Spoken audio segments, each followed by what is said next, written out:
कक्षा 10 की गणित की जो हमारी NCERT की बुक है उससे आज हम पाठ नंबर 3 शुरू करेंगे, जिसका नाम है दो चर वाले रैखिक समीकरण युग्म। आज हम प्रश्नावली 3.1 का इंट्रोडक्शन पार्ट देखेंगे। ये हमारी प्रश्नावली 3.1 है। अगर इस पूरे चैप्टर में देखा जाए तो जो हमारा तीसरा चैप्टर है, इस चैप्टर में हम जो रैखिक समीकरण युग्म होते हैं उनको हल करने की दो विधियों के बारे में सीखेंगे। पहली विधि है ग्राफीय विधि, दूसरी है बीजगणितीय विधि। और अगर हम प्रश्नावली 3.1 की बात करें तो इसमें हम सबसे पहली विधि सीखेंगे ग्राफीय विधि। जो दो चर वाले रैखिक समीकरण युग्म होते हैं उनको हम ग्राफीय विधि से कैसे हल करते हैं, ये हम प्रश्नावली 3.1 में सीखेंगे।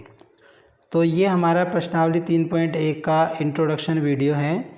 इसमें हम पहले तो ये जानेंगे कि दो चर वाला रैखिक समीकरण होता क्या है, फिर दो चर वाले रैखिक समीकरण युग्म क्या होते हैं इसके बारे में जानेंगे, फिर उनका जो हल होता है उसका क्या अर्थ होता है ये जानेंगे, और किसी रैखिक समीकरण युग्म में जो दो समीकरण होते हैं उनको हम उनका ग्राफ कैसे बनाते हैं, ग्राफीय विधि से उसको हल कैसे करते हैं, और जो रैखिक समीकरण युग्म होता है उसके हल की 3 परिस्थितियां होती हैं, जैसे कि एक हल है, अनेक हल हैं, या कोई हल नहीं है।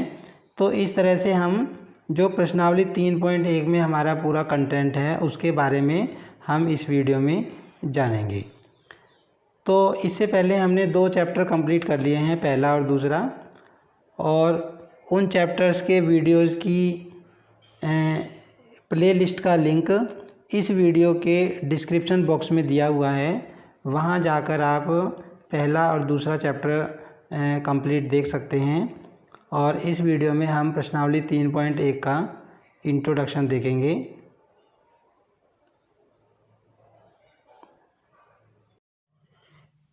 पहले हम देखेंगे कि दो चर वाला रैखिक समीकरण कैसा होता है।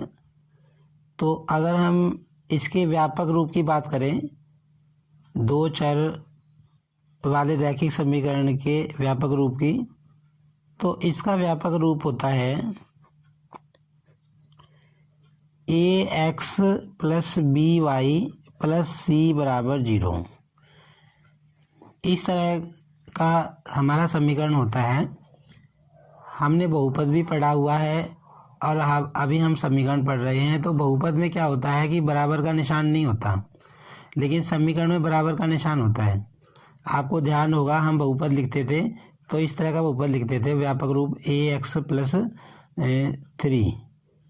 ये हमारा एक बहुपद था, ये रैखिक बहुपद था और एक चर में था। यहाँ पे क्या है, देखो हमारे यहाँ पे दो चर प्रयोग किए गए हैं। एक तो देखो यहाँ पर चर एक x है, एक तो चर ये x है और एक ये y है, ये दोनों चर हैं। यहाँ क्योंकि इसमें दो चर का प्रयोग किया गया है इसलिए इसको दो चर वाला कहा गया है। और रैखिक क्यों कहा गया है, क्योंकि जो चर प्रयोग किए गए हैं, देखो x और y, हमने पिछले चैप्टर में भी पढ़ा था कि जो रैखिक बहुपद होता है वो क्या होता है, उसमें जो घात होती है चर की वो एक होती है। तो यहाँ पर देखो x की घात कुछ नहीं है तो ये एक ही मानी जाएगी। तो सबसे पहली बात तो ये रैखिक क्यों है, क्योंकि x और y जो चर लिए हैं वो हमारे एक घात में है।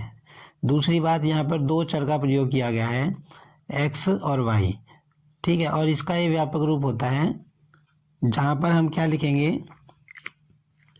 ये जो ए बी सी हैं, ये देखो ए बी सी हैं, ये क्या हैं, जहाँ ए बी सी क्या हैं, वास्तविक संख्याएं हैं।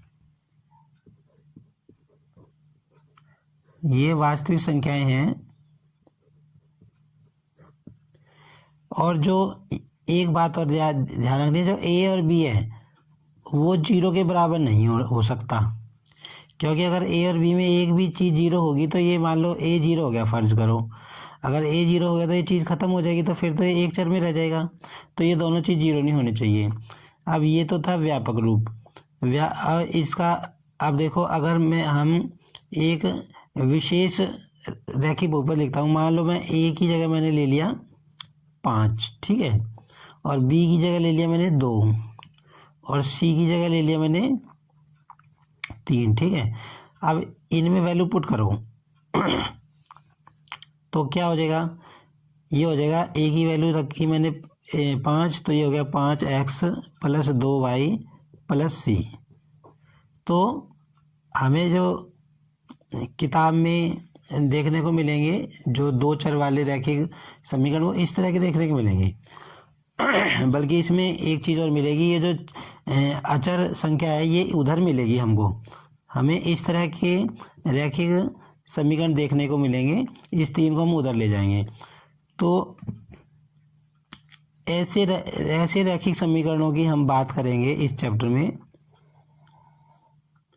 जहाँ पर देखो x होगा, y होगा, और x के साथ कुछ गुणांक लगा होगा, y के साथ गुणांक होगा, और इधर हमारे बराबर से इधर एक अचर संख्या होगी। तो रैखिक जो 2 चर वाला रैखिक समीकरण हम इस तरह का देखेंगे। और समीकरण और बहुपद में क्या फ़र्क होता है कि समीकरण में बराबर का निशान आता है, इधर भी कुछ व्यंजक होता है, इधर भी व्यंजक होता है। लेकिन जो हम बहुपद पढ़ के आए, बहुपद में हम सिर्फ क्या लिखते थे, ऐसा लिखते थे, देखो 5x + 3, इस तरह का लिखते थे। तो ये हमारा बहुपद था, इसमें हमारा बराबर का निशान नहीं होता है। तो ये हमें ध्यान रखना है कि इस तरह के जो हमारा एक्सप्रेशन होगा उसको हम रैखिक समीकरण बोलेंगे, 2 चर वाला रैखिक समीकरण। अब हम देखेंगे कि जो अब यहाँ पर हम युग्म की बात कर रहे हैं, तो 2 चर वाला रैखिक समीकरण युग्म क्या होता है।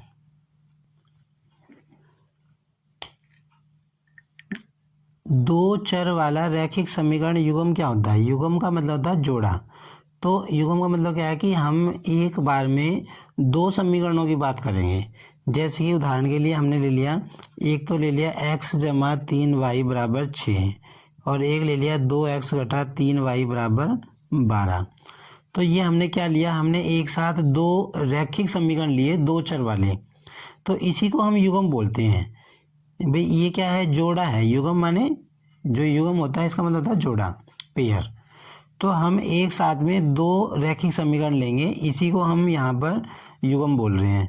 तो इस एक्सरसाइज में 3.1 में हम ऐसे सवालों, बल्कि पूरे चैप्टर में हम 2 चर वाले रैखिक समीकरण के युग्म के बारे में ही बात करेंगे। 2 समीकरणों को हम लेंगे।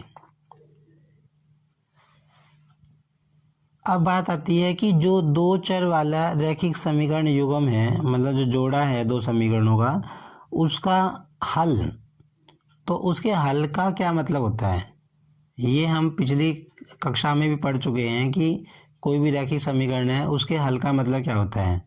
तो मान लो हमारे पास एक युग्म है, रैखिक समीकरण युग्म x + 3y = 6 और 2x - 3y = 12। ये हमारे पास रैखिक समीकरण का युग्म है, जोड़ा है, ठीक है। तो इसका हल का मतलब क्या होता है, इसके हल का मतलब है कि हम है ना x और y का एक ऐसा मान निकाल लें जो इसके अंदर रख दें, दोनों समीकरणों के अंदर रख दें, तो दोनों समीकरणों के बायां पक्ष और दायां पक्ष बराबर आ जाए, उसको हम हल बोलते हैं। जैसे कि हमने एक इसका हल निकाला हुआ है 6 और 0। ये 6 तो है x का मान, ठीक है, और 0 है y का मान। तो हल का मतलब क्या होता है कि x की जगह तो इसमें 6 रखो। मान लो ये जो पहला समीकरण है इसमें मैं x की जगह 6 रख रहा हूँ और y की जगह 0 रख रहा हूँ, ठीक है। तो x की जगह 6 रखो, मैंने x की जगह 6 रखा और y की जगह क्या रखा, 0। तो अब इसको मैंने हल किया, देखो 6 जमा 3 की 0 के साथ गुणा होगी, 0 ही आ जाएगा। तो 6 में 0 जोड़ेंगे, 6 = 6। तो क्या आ गया, देखो हमारा लेफ्ट हैंड साइड मतलब बायां पक्ष और दायां पक्ष बराबर आ गया। तो कहने हम कहेंगे 6 0, ये जो मान है, पहला मान x का होता है, दूसरा y का, ये है ना इसका हल है, हम ये कहेंगे, ठीक है। अच्छा, फिर इसको इसके अंदर रख के देखो, जो दूसरा समीकरण है, 2 गुणा 6 घटा 3 गुणा 0 बराबर 12। तो ये 12 हो गया, ये 3 की 0 से गुणा होगी 0 ही हो जाएगा, तो 12 बराबर 12। देखो इसका भी हमारा क्या आ गया, लेफ्ट हैंड साइड बराबर राइट हैंड साइड आ गई। तो हमने क्या देखा कि जब हमने 6 0 रखा, इसमें भी रखा इसमें भी रखा, और दोनों में रखने के बाद दोनों की लेफ्ट हैंड साइड और राइट हैंड साइड बराबर आ गई, तो हम कहेंगे 6 0 इस रैखिक समीकरण युग्म का हल है। ठीक है, ऐसा नहीं होना चाहिए कि 6 0 हमने इसके अंदर रखा तो इसकी तो लेफ्ट हैंड साइड और राइट हैंड साइड बराबर आ गई, लेकिन इसकी ना आए, तब हम इसको इस युग्म का मतलब जोड़े का हल नहीं कहेंगे। हाँ, हम इसका हल कह सकते हैं, भी इसको तो सेटिस्फाई कर रही है ये, लेकिन इसको नहीं कर रही। लेकिन कोई भी जो हल माना जाएगा युग्म का, वो दोनों को सेटिस्फाई करे। मतलब अगर कोई एक्स वाई का मान इसको इसमें रखने पर भी left hand side right hand side आती है, और इसमें रखने पर दोनों में आती है, तब हम कहेंगे कि ये 6 0 इसका हल है। तो हम क्या लिखेंगे कि जो 6 0 है रैखिक समीकरण युग्म का हल है। युग्म का हल है ये, मतलब पूरे जोड़े का हल है। तो हल का मतलब ये होता है। अब हम बात करेंगे, अब हमने हल क्या होता है एक रैखिक समीकरण युग्म का, उसके बारे में बात कर ली। अब हम पढ़ेंगे कि हल की संख्या के आधार पे रैखिक समीकरण युग्म के कितने प्रकार होते हैं। ठीक है, तो अगर मान लो कोई रैखिक समीकरण युग्म है, उसका सिर्फ एक हल आता है, हमने कोशिश करके देखी, सिर्फ हम उसका एक ही हल ढूंढ पाए। जैसे कि उदाहरण है, ये हमारा समीकरण है, x जमा 3y बराबर 6 और 2x माइनस 3y बराबर 12, जो अभी हमने देखा था। तो इसका हल हमने देखा 6 0 आया। तो इसका हल हम निकालने की कोशिश करेंगे, तो सिर्फ यही एक हल आएगा, इसके अलावा हम इसका और कोई हल नहीं ढूंढ सकते। तो ऐसे समीकरण युग्म जिसका सिर्फ एक हल आता है, उसको हम संगत युग्म बोलेंगे, संगत रैखिक समीकरण युग्म बोलेंगे,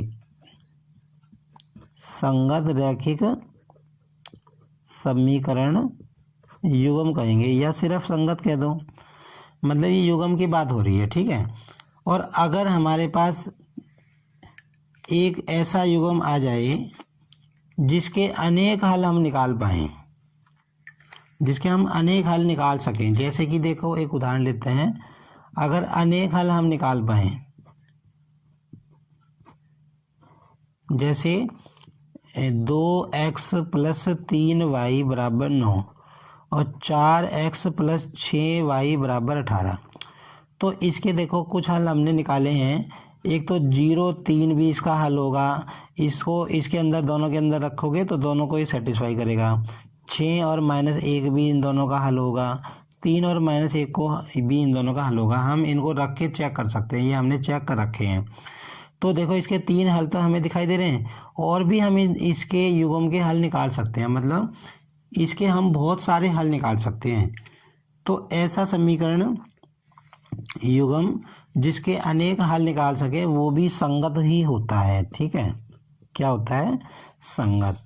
अब एक कंडीशन ऐसी आएगी कि जब हम एक भी हल निकालने में समर्थ नहीं होंगे, मतलब एक भी हल हमको नहीं मिलेगा, ऐसी परिस्थिति भी आ सकती है, कोई हल नहीं, भाई कोई युग्म दिया हमें, उसका हम कोई हल निकाल नहीं पा रहे हैं। जैसे कि ये समीकरण है, समीकरण युग्म हमने लिखा, इसका हम हल निकालने की कोशिश करेंगे ना, तो इसका हल हम एक भी नहीं निकाल पाएंगे, इसका कोई हल नहीं मिलेगा। तो ऐसे अगर समीकरण युग्म हमको मिलता है, तो हम उसको असंगत बोलेंगे। क्या बोलेंगे, असंगत। तो बस हमें क्या याद रखना है कि एक हल आता है, अगर एक हल आता है तो संगत, अनेक हल आते हैं तो संगत, कोई हल नहीं आता तो असंगत। मतलब हल अगर एक भी हल आ रहा है, चाहे एक आए चाहे अनेक, तो दोनों केस में क्या आएगा, वो संगत युग्म बनेगा। और कोई हल ना आए तो उसको, उस रैखिक समीकरण युग्म को क्या बोलेंगे कि यह युग्म एक असंगत युग्म है। ठीक है, अब हम बात करेंगे जैसे कि ये जो एक्सरसाइज है हमारी 3.1, ये किसके बारे में है कि हमको एक रैखिक समीकरण युग्म दिया हुआ है और उसका हल हमको निकालना है ग्राफीय विधि से। मतलब ग्राफ बना के हमें ये पता लगाना है कि वो किस तरह का समीकरण युग्म है, संगत है, असंगत है। ठीक है, या हम ये भी भाई हमें ये भी कह सकता है कि ग्राफ बना के ये बताओ कि उसका एक हल आएगा, अनेक हल आएंगे, कोई हल।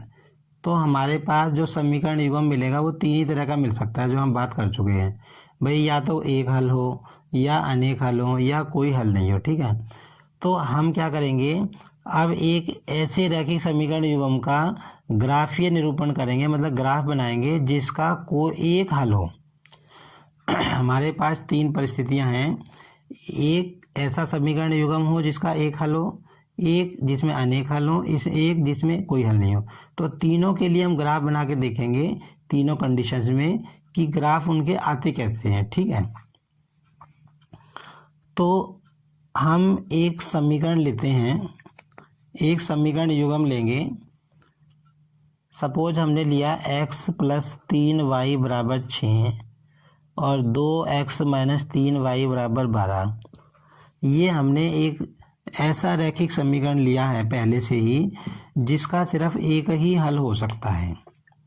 ठीक है, ये हल हम कैसे निकालते हैं, इसकी विधियां हम जैसे अभी हम देख रहे हैं कि ये ग्राफीय विधि है, तो 3.2 एक्सरसाइज आएगी, उसमें और विधि हम सीखेंगे जिससे हम हल निकाल सकते हैं। तो वो अभी उसकी हम बात नहीं कर रहे हैं। अभी हमें क्या देखना है कि अगर कोई ऐसा रैखिक समीकरण युग्म है जिसका सिर्फ एक हल है और उसका अगर हम ग्राफ प्लॉट करें तो वो कैसा ग्राफ आता है, ये हमें देखना है। ठीक है, तो अब सबसे पहले हम ये पहला रैखिक समीकरण ले लेते हैं, x + 3y = 6। अब सबसे पहले हम क्या करेंगे, x का मान रखेंगे। देखो ये हमने कक्षा 9 में हल निकालने की विधि सीखी थी, मतलब ट्राई कर करके। तो x = 0 ले लो पहले। ठीक है, तो इसमें x ये 0 रख दो, x ये 0 रखा, 3 × y = 6, तो 0 तो ख़त्म हो गया और ये 3 उधर जाके क्या हो गया, बटे में आ गया। तो यहाँ से y की वैल्यू क्या आ गई मेरी, 2 आ गई। मैंने x रखा 0 तो y आ गया मेरा 2। ठीक है, अब मैं रखूँगा x = 6, तो ये x की जगह 6 रख दो, तो ये बन जाएगा 6 + 3y = 6 और 6 उधर जाके क्या हो जाएगा, माइनस हो जाएगा और माइनस हो गया क्या आ जाएगा, 6 × 6 = 0 और y बराबर क्या आ गया, 0/3 और 0 को किसी से भाग करते तो क्या आ गया, क्या आता है, 0 ही आता है। तो मैंने क्या किया, ये रैखिक समीकरण युग्म एक पहले वाला रैखिक समीकरण लिया और उसमें मैंने x की वैल्यू रखी, y की वैल्यू रखी और मैंने x की वैल्यू रख के y की वैल्यू निकाली। ठीक है, दो केस किए मैंने। तो अब इसमें हम एक टेबल में वैल्यू रख लेंगे। तो यहाँ हम लिख लेते हैं x, यहाँ लिख लेते हैं y। जब मैंने x की जगह 0 रखा तो मेरा आया y की वैल्यू 2। जब मैंने 6 रखा तो मेरा आया y की वैल्यू 0। ठीक है, तो इसी तरह हम जो है दूसरे समीकरण के लिए भी एक टेबल बना लेंगे। तो दूसरा समीकरण हमारा है 2x - 3y = 12। तो सबसे पहले हम x = 0 ही लेते हैं, तो 2 × 0 - 3y = 12, ये चीज़ 0 होगी। तो ये अब ये घटा का 3 इधर चला जाएगा, 0 ख़त्म हो जाएगी, 12 के नीचे घटा 3 चला जाएगा और भाग करके आ गया मेरा -4 आ गया। ठीक है, अब हम x की जगह रखते हैं 3, तो 2 × इस x से 3 रख दो, 3 × 3y = 12, तो ये आ गया मेरा 6। तो 6 उधर ले जाओ, 12 × 6, तो ये आ गया घटा 3y = 6 और y बराबर क्या आ गया, 6 के नीचे -3 आएगा तो भाग करके हमारा आ जाएगा -2।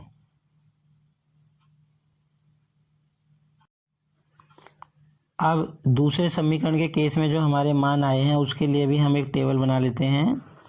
आपको ध्यान होगा कक्षा 9 में हमने पढ़ा था कि किसी का ग्राफ बनाना है तो हम ऐसे टेबल बनाते हैं, एक्स और वाई के मान निकालते हैं, फिर हम ग्राफ बनाते हैं। तो मैंने एक्स जब 0 लिया तो मेरा वाई की वैल्यू आ गई -4, एक्स जब 3 लिया तो वाई की वैल्यू आ गई -2। ठीक है, अब हम इसके लिए ग्राफ प्लॉट करेंगे। आपको ध्यान होगा कक्षा 9 में हमने ग्राफ बनाना सीखा था, तो उसमें क्या होता था हमारा, ये x अक्ष होता था, इधर x इधर -x, और ये y अक्ष होता था, ऊपर y होता है और नीचे हमारा क्या होता है, माइनस का y होता है ये इधर। ठीक है, तो इसमें हमें ग्राफ प्लॉट करना है ये समीकरण का।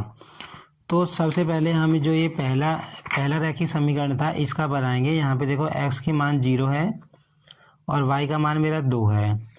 तो x का मान 0, तो देखो x अक्ष पे देखते हैं हम, ये रहा 0, तो इससे ऊपर, और y का मान 2 है, तो ये यहाँ हमारा पॉइंट आ जाएगा ये वाला, x का मान 0, y का मान, ये पॉइंट हमारा क्या है 0, 2। ठीक है, फिर अगला मान है हमारा, देखो x का मान मेरा 6 है, y का मान 0 है। तो x का मान हम देखते हैं हमेशा x अक्ष पे, ये रहा, और y का मान, अब यहाँ से ऊपर तो हम जा ही नहीं पाएंगे, और इधर से इधर y की तरफ चलेंगे 0, ये रहा, तो हमारा पॉइंट आ जाएगा, यही आ जाएगा ये वाला पॉइंट। ठीक है, तो 6, 0, देखो पहला पॉइंट ये था, दूसरा पॉइंट। अब हम क्या करेंगे, इसको मिला देंगे, ये जो दो बिंदु आए हैं इनको हम मिला देंगे स्केल की सहायता से। ये जो पॉइंट आए हैं इनको मिला दो,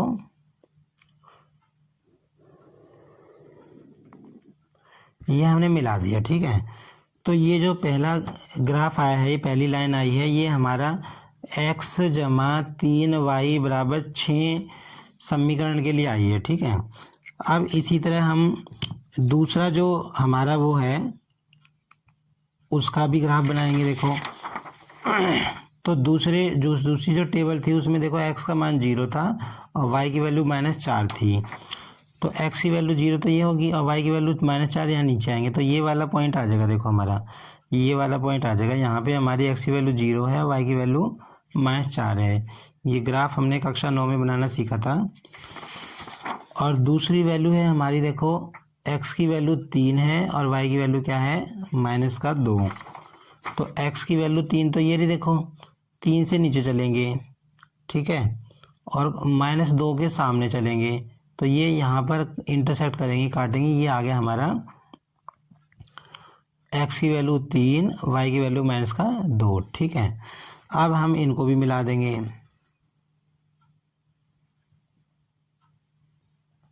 तो ये मिला के हमने लाइन ड्रॉ कर दी। देखो तो ये जो ग्राफ आया है ये आया है 2x - 3y = 12, दूसरे समीकरण के लिए आया है ये ग्राफ।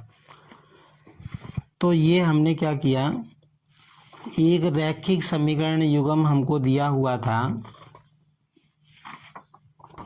ये वाला रैखिक समीकरण युग्म हमें दिया हुआ था, x + 3y = 6, 2x - 3y = 12। और ये कैसा रैखिक समीकरण युग्म था, इसका सिर्फ एक ही हल संभव है। ये देखो हमने ये पहले से चेक कर लिया था, हमने ऐसा ही समीकरण युग्म लिया है जिसका एक ही हल हो सकता है। ठीक है, तो इसका हम ग्राफ प्लॉट करने की कोशिश कर रहे हैं, तो हमने इसका ग्राफ प्लॉट किया। तो अब देखो ये जो ग्राफ आया है इसको हम ध्यान से देखेंगे। इसका ग्राफ हम देख रहे हैं तो क्या देख रहे हैं, देखो जो पहला समीकरण है उसका ग्राफ ये हमने लाल लाइन से बनाया है, दूसरा ग्राफ ये बनाया है। तो ये दोनों ग्राफ देखो कहाँ काट रहे हैं, इस बिंदु पे काट रहे हैं, 6, 0 पे, 6, 0 पे काट रहे हैं। और ये जो 6, 0 है जहाँ ये काट रहे हैं, इसका मतलब होता है कि जहाँ ये ग्राफ काटेंगे ना, जिस बिंदु पे काटेंगे, देखो 6, 0 पे काट रहे हैं इस बिंदु को, तो ये 6, 0 ही इस का हल है। ये जो 6, 0 है इस रैखिक समीकरण युग्म का हल है। सबसे पहली बात तो ये हमें देखना है कि भाई दोनों ग्राफ जहाँ काटेंगे और जो बिंदु आएगा वही इस समीकरण युग्म का हल होगा। ये हमने चेक ये हमने देख लिया था। देखो सबसे शुरू में हमने रैखिक समीकरण लिया था ना, वो यही वाला था, यही समीकरण था। इसमें हमने देखा था, देखो 6 जीरो रख के और दोनों की लेफ्ट हैंड साइड बराबर आ गई थी दोनों समीकरणों की, तो ये इसका हल आ रहा था। तो यही वाला एग्जाम्पल हमने यहाँ लिया है। तो हमें क्या पता चल रहा है कि ये ग्राफ जहाँ काट रहे हैं, ये ग्राफ जहाँ काट रहे हैं वो इस रैखिक समीकरण युग्म का हल है। अब दूसरी बात हम क्या नोट कर रहे हैं कि जब हमने एक ऐसा रैखिक समीकरण युग्म लिया जिसका सिर्फ एक ही हल निकल सकता है, तो उन दोनों के जो ग्राफ बनाए तो वो एक ही बिंदु पे काट रहे हैं। देखो एक बिंदु पे वो काट रहे हैं, तो ये चीज़ हमें याद रखनी है कि ऐसा रैखिक समीकरण युग्म जिसका सिर्फ एक ही हल संभव हो, उसके ग्राफ एक बिंदु पर काटते हैं, प्रतिच्छेद करते हैं। ये चीज़ याद रखनी है हमें, ठीक है। तो ये तो हमने परिस्थिति ली जब हमारा समीकरण युग्म का सिर्फ एक हल आ रहा हो। अब हम जो अगर समीकरण के अनेक हल हों या कोई हल ना हो, तो उसके लिए अगर ग्राफ प्लॉट करें तो किस तरह का ग्राफ आएगा वो हम देख लेते हैं। अब देखो हमने एक युग्म ले लिया, रैखिक समीकरण युग्म ये वाला लिया है और इसके अनेक हल हैं। ये ऐसा रैखिक समीकरण युग्म हमने लिया है जिसके अनेक हल संभव हैं, ठीक है। तो इसके लिए हम ग्राफ प्लॉट करेंगे।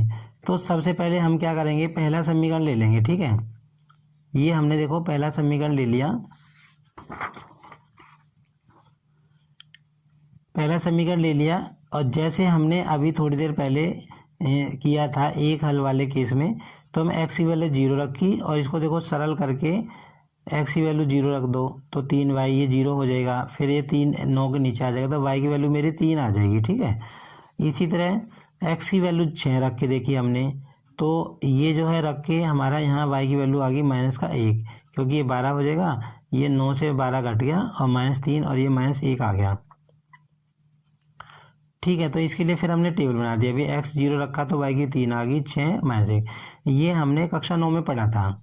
ये ट्रायल वाला मेथड है भाई, हम इसमें पुट कर करके देखते हैं वैल्यू, है ना। ये जो भाई कोई पूछे ये x बराबर 0 क्यों लिया, 6 क्यों लिया, ये हम अपनी मर्जी से कुछ ही मान सकते हैं। कुछ ही मान रखोगे तो y की वैल्यू उसके लिए एक कोई ना कोई आएगी ही आएगी, ठीक है।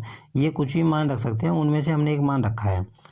तो हमने क्या किया, जो पहला हमारा रैखिक समीकरण था उसके लिए हमने टेबल बना ली, x और y की वैल्यू निकाल ली। इसी तरह हम क्या करेंगे, जो दूसरा समीकरण है उसके लिए भी हम एक टेबल बना लेंगे। तो देखो पहले x बराबर 0 रखा, x बराबर 0 रखना आसान रहता है, इसलिए हम ज़्यादातर एक बार एक वैल्यू तो कम से कम ऐसे ही लेते ही हैं। तो x बराबर 0 रखा तो देखो 4 गुना 0, ये 0 हो जाएगी 6y, फिर 6 18 के नीचे आ जाएगा, 3 आ जाएगी वैल्यू y की। x बराबर 3 रखा तो ये 4 3 12 हो गया, 12 उधर चला गया तो 18 - 12 और फिर ये 6 आ गया, 6 से 6 को भाग किया 1 आ गया, ठीक है। तो इसी तरह इसकी टेबल बना दी हमने कि भाई x जब 0 लिया था तो 3 आई वैल्यू y की और x 3 लिया तो y की वैल्यू, मतलब टेबल बना दी, ठीक है। हमने जैसा काम उसमें किया था ऐसे कर दिया। अब इसका हम ऐसे ग्राफ प्लॉट कर लेंगे। तो जब हम इसका ग्राफ प्लॉट करते हैं तो इसका ग्राफ देखो ऐसा मिलता है।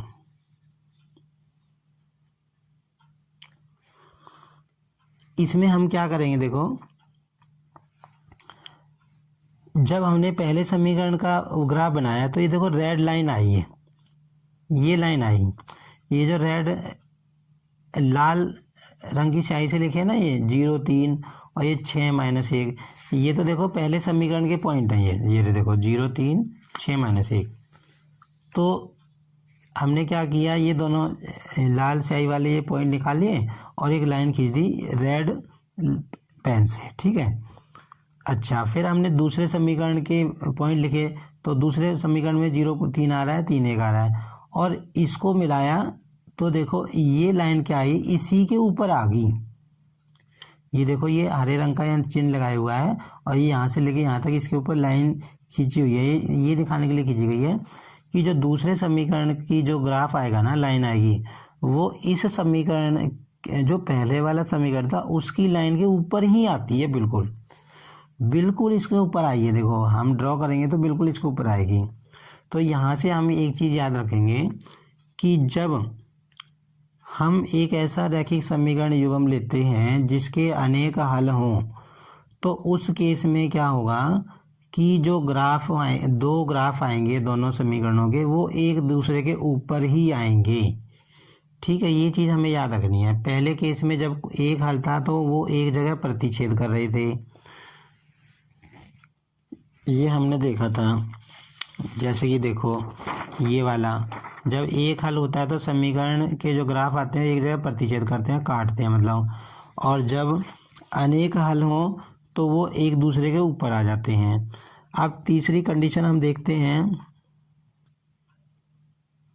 तीसरी कंडीशन में हमने ऐसे रैखिक समीकरण युग्म लिया जिसका कोई हल नहीं है, कोई हल हम नहीं निकाल सकते। ठीक है, तो उसी तरह हमने देखो इसकी पहले समीकरण की टेबल बना ली।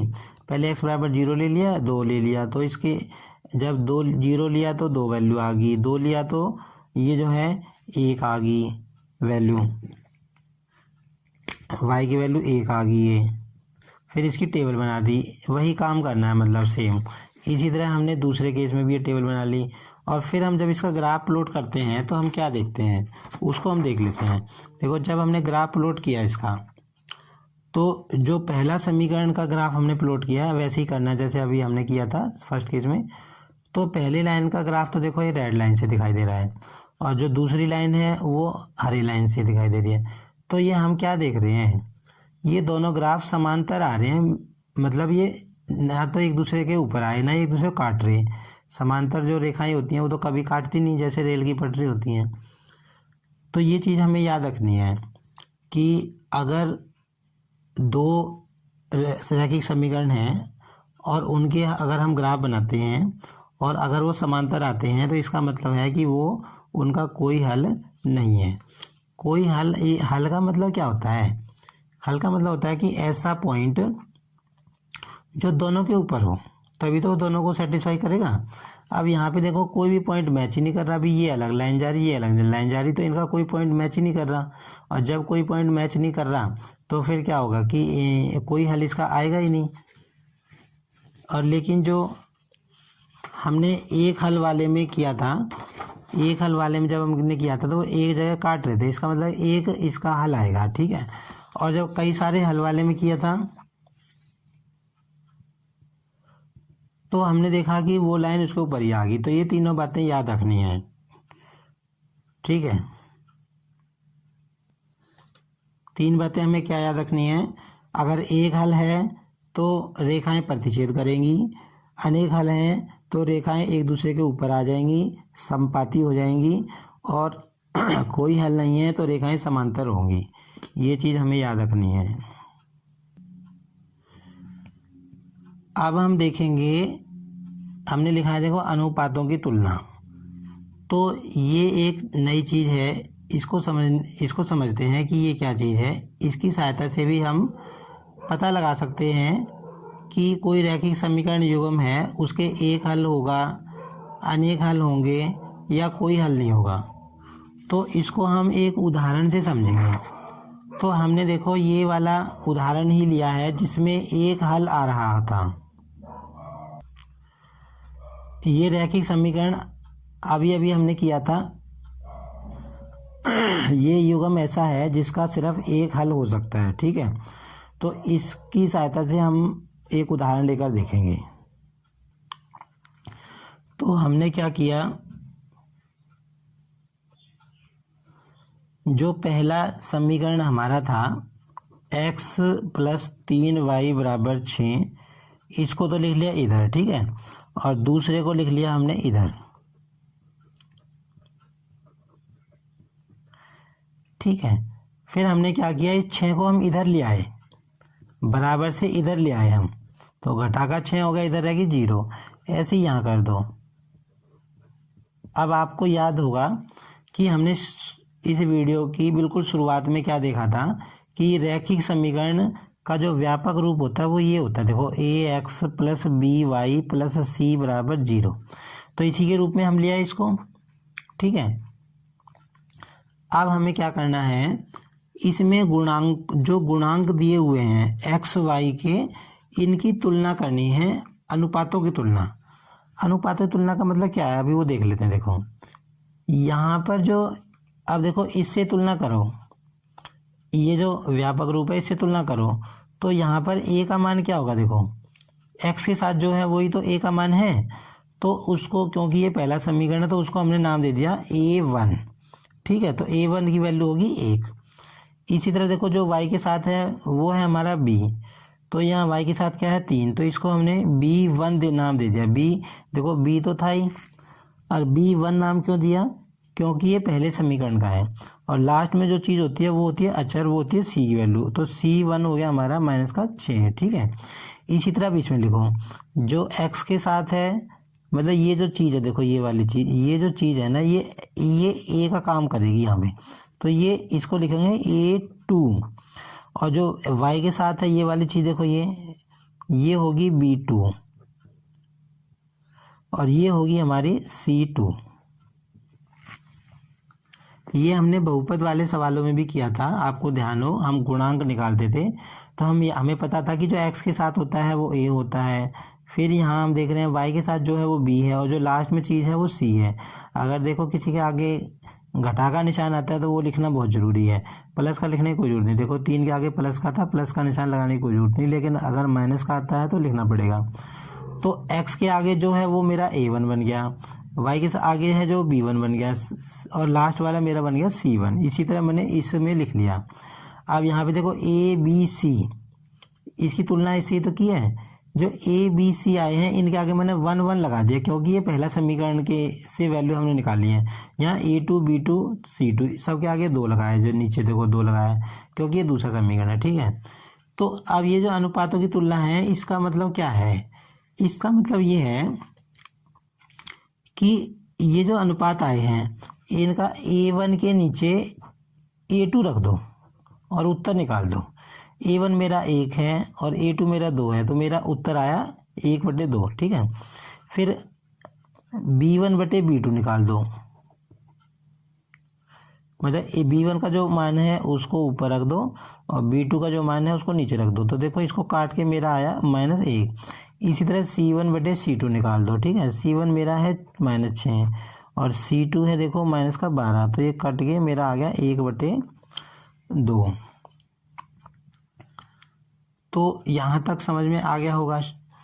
हमने क्या किया कि जो 2 समीकरण दिए हुए थे हमें स्टार्टिंग में, देखो एक बार और देख लेते हैं, तो इसमें 6 उधर था 12 इधर था, हम 6 और इसको इधर ले आए, मतलब व्यापक रूप जैसा जो हमारी स्टैंडर्ड फॉर्म थी रैखिक समीकरण की उसके रूप में हमने इसको चेंज कर लिया। ठीक है, राइट हैंड साइड में हमने 0 छोड़ दिया, फिर हमने A1 B1 C1 A2 B2 C2 ये हमने देख लिया कैसे निकाले। फिर A1 के नीचे A2 रखो और अनुपात निकाल दो, B1 के नीचे B2 रखो, अनुपात निकाल दो, C1 के नीचे C2 रखो। तो यहाँ पर हम क्या देख रहे हैं, देखो यहाँ पर हम देख रहे हैं कि जो A1/A2 आया है भाई, A1/A2 तो क्या है 1/2, और B1/B2 क्या है -1। A1/A2 की वैल्यू आई है 1/2, B1/B2 का ये -1, तो ये बराबर नहीं है ना भाई, 1/2 और -1 बराबर नहीं है ना, तो हम लिखेंगे A1/A2 B1/B2 के बराबर नहीं आया है। तो ये जो कंडीशन है, ये कंडीशन हमें याद रखनी है। ठीक है, ये जो कंडीशन हमारी आई है ये हमें याद रखनी है। कि कैसे याद रखेंगे, देखो अब आपको ध्यान होगा कि ये जो हमने रैखिक समीकरण युग्म लिया ये किस केस में लिया, जब एक हल हो, या इसको अद्वितीय भी बोल देते हैं भाई, एक अद्वितीय हल हो। अद्वितीय मतलब उस जैसा एक ही हल हो, एक अद्वितीय हल हो। ठीक है, तो हमने क्या देखा कि जब हमने एक रैखिक समीकरण युग्म लिया जिसका एक हल हो और उसका हमने अनुपात निकाला, तो हमने क्या देखा कि A1/A2 B1/B2 का जो अनुपात है वो बराबर नहीं आ रहा है। यही कंडीशन हमें याद रखनी है। उल्टे सुल्टे कैसी कह लो, आप यूँ भी कह सकते हो कि अगर एक हल दिया हुआ है दोनों समीकरणों का, तो उस केस में A1/A2 B1/B2 बराबर नहीं आएंगे। या आपसे यूँ भी कह सकता है कि भाई कोई हमें समीकरण दिया हुआ है युग्म A1/A2 है और B1/B2 उसके बराबर नहीं आ रहे, तो बताओ उसके कितने हल होंगे। तो हम सीधा कह देंगे उसका एक हल होगा, मतलब चाहे इधर से ले लो चाहे उधर से। ये कंडीशन हमें याद रखनी है कि अगर कोई रैखिक समीकरण युग्म हमें दिया हुआ है और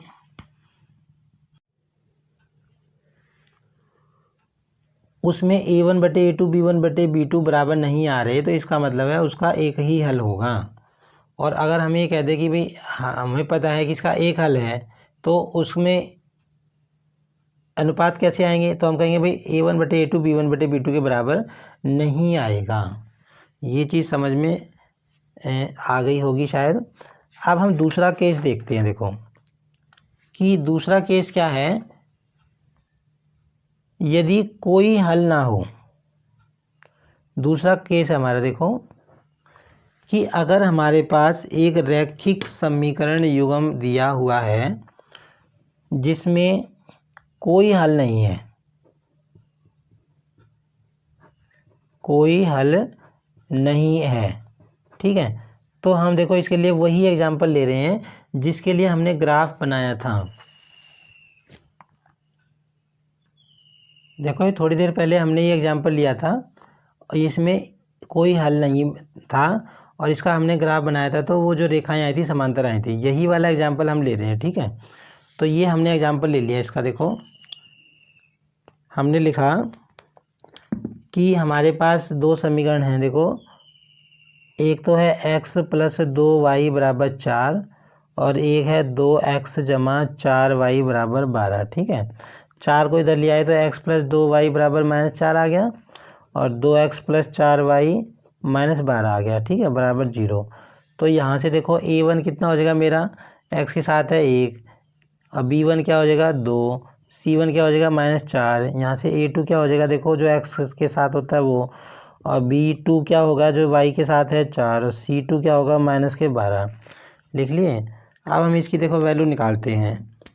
तो हमने A1/A2 निकाला पहले, वाया एक A1 की वैल्यू 1 है, B1 की वैल्यू 2 है। फिर हम B1/B2 निकालते हैं, तो ये आया 2/4 1/2 और C1/C2 की वैल्यू निकालते हैं -4/-12, ये आया मेरा 1/3। तो यहाँ से हम क्या देख रहे हैं, ध्यान से देखो, हम देख रहे हैं कि जो A1/A2 की वैल्यू है वो बराबर आई है B1/B2। देखो A1/A2 की भी 1/2 आई है और इसकी भी 1/2 आई है, तो ये दोनों बराबर आ गए ना B1/B2। लेकिन ये चीज़ C1/C2 के बराबर नहीं आई, ये 1/3 आया। मतलब ये दोनों तो 1/2 आए हैं, ये नहीं आया, मतलब तीसरी चीज़ हमारी बराबर नहीं आई। तो कोई हल नहीं है के केस में आपको ये वाली कंडीशन याद रखनी है। क्या कंडीशन याद रखनी है कि अगर हमको कोई रैखिक समीकरण युग्म दे दे जिसका कोई हल ना हो, तो उसमें A1/A2 B1/B2 तो बराबर आएंगे, लेकिन C1/C2 बराबर नहीं आएगा। यहाँ पर C1/C2 लिखना था, C1/C2, ठीक है। तो ये चीज़ हमें याद रखनी है कि अगर कोई हल नहीं है तो ये शुरू के दो अनुपात तो बराबर आएंगे, लेकिन C1/C2 बराबर नहीं आएगा। और देखो जब हमारा एक हल आ रहा था तो क्या आ रहा था, A1/A2 B1/B2 ही बराबर नहीं आ रहे थे, दो शुरू वाले दो ही अनुपात बराबर नहीं आ रहे थे। अब तीसरा केस और देख लेते हैं। तीसरा केस क्या है, जब अनेक हल हों। तो ये हमने एग्जाम्पल ले लिया। इसमें जो है क्या है कि ये ऐसा हमने रैखिक समीकरण युग्म लिया है जिसके अनेक हल हों, ठीक है। तो यहाँ से देखो इसको हम कर देंगे, 9 को इधर ले आएंगे तो क्या हो जाएगा 2x + 3y = 9, इधर हमने 0 छोड़ दिया। इसी तरह इसको कर दो 4x + 6y - 18 = 0, ठीक है। तो पहले समीकरण से हम A1 निकालेंगे तो 2 आ जाएगा, B1 निकालेंगे 3 आ जाएगा, C1 निकालेंगे -9 आ जाएगा, ठीक है।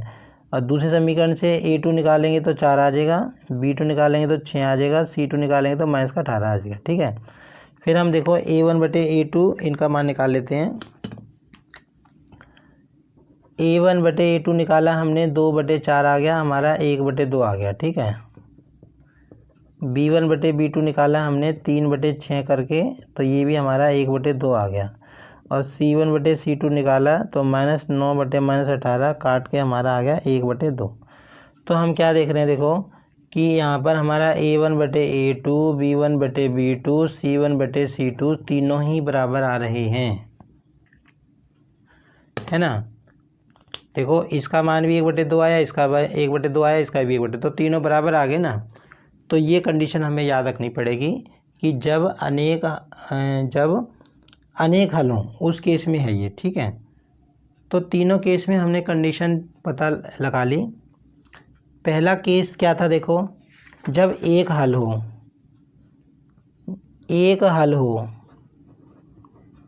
तो एक हल्के में क्या आया था, A1/A2 बराबर B1/B2 के नहीं आ रहा था।